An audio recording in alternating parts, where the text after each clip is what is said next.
অদ্ভুত এই সুর শুনে ইঁদুরগুলো বাঁশিওয়ালার পিছু পিছু যেতে শুরু করলো। বাঁশিওয়ালার পিছু নিল। অভিভাবকরা চেষ্টা করেও বাঁশিওয়ালার কাছ থেকে তাদের বাচ্চাগুলো নিয়ে যেতে পারল না। জার্মানির ছোট্ট শহর হ্যামিলন। পাথরের রাস্তা, কাঠের ঘর আর ব্যস্ত মানুষে ভরা এক জনপদ।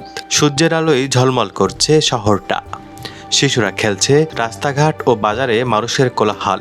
সবকিছুই যেন শান্ত ও স্বাভাবিক। হঠাৎ করেই সব বদলে গেল। অজানা দিক থেকে হাজারো ইঁদুর শহরে ঢুকে পড়ল। বাড়ি, দোকানপাট, রান্নাঘর সব জায়গায় ছড়িয়ে গেল ইঁদুরগুলো। মানুষ আতঙ্কে চিৎকার করছে। ইঁদুরগুলো খাবার নষ্ট করছে, মানুষের ঘুম হারাম করেছে।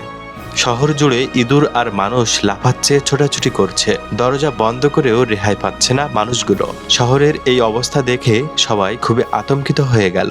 শহরের সবাই জড়ো হলো টাউন হলে। এখানের মেয়র একজন ধনী এবং অহংকারী মানুষ। চেয়ারে বসে চিন্তা করছে কি করা যায়। তখন ঠিক দরজা দিয়ে ঢুকলো এক অদ্ভুত মানুষ। রঙিন পোশাক, মাথায় টুপি, হাতে বাঁশি। সে বলল, আমি আমার বাঁশির সুরে সব ইঁদুর সরিয়ে দিতে পারি। মেয়র রাজি হলো।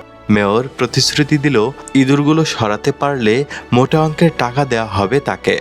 বাঁশিওয়ালা বাঁশি ঠোঁটে তুলে মিষ্টি একটি সুর তুলল। অদ্ভুত এই সুর শুনে ইঁদুরগুলো বাঁশিওয়ালার পিছু পিছু যেতে শুরু করলো। শহরের রাস্তা পেরিয়ে গ্রামের রাস্তা ধরে ইঁদুরগুলো সব নদীতে যেয়ে পড়লো। শহরটা আবার শান্ত হলো। বাঁশিওয়ালা দরবারে আসলো, কিন্তু মেয়র তার কথা রাখলো না। সে বলল, এত টাকা আমরা দিতে পারছি না। বাঁশিওয়ালা অবাক হলো। বাঁশিওয়ালা তার ঠোঁটে আবার বাঁশি তুলে নিল। এবার সে মিষ্টি একটি সুর তুলল তার বাঁশিতে। ধীরে ধীরে শহরের সকল বাচ্চা বাঁশিওয়ালার পিছু নিল। অভিভাবকরা চেষ্টা করেও বাঁশিওয়ালার কাছ থেকে তাদের বাচ্চাগুলো নিয়ে যেতে পারল না। সব বাচ্চা বাঁশিওয়ালার পিছু পিছু যেতে শুরু করলো।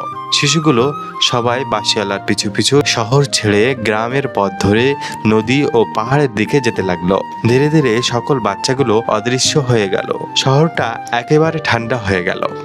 বন্ধুরা, এই গল্প থেকে আমরা কি শিখলাম সবাই কমেন্ট বক্সে জানাবেন।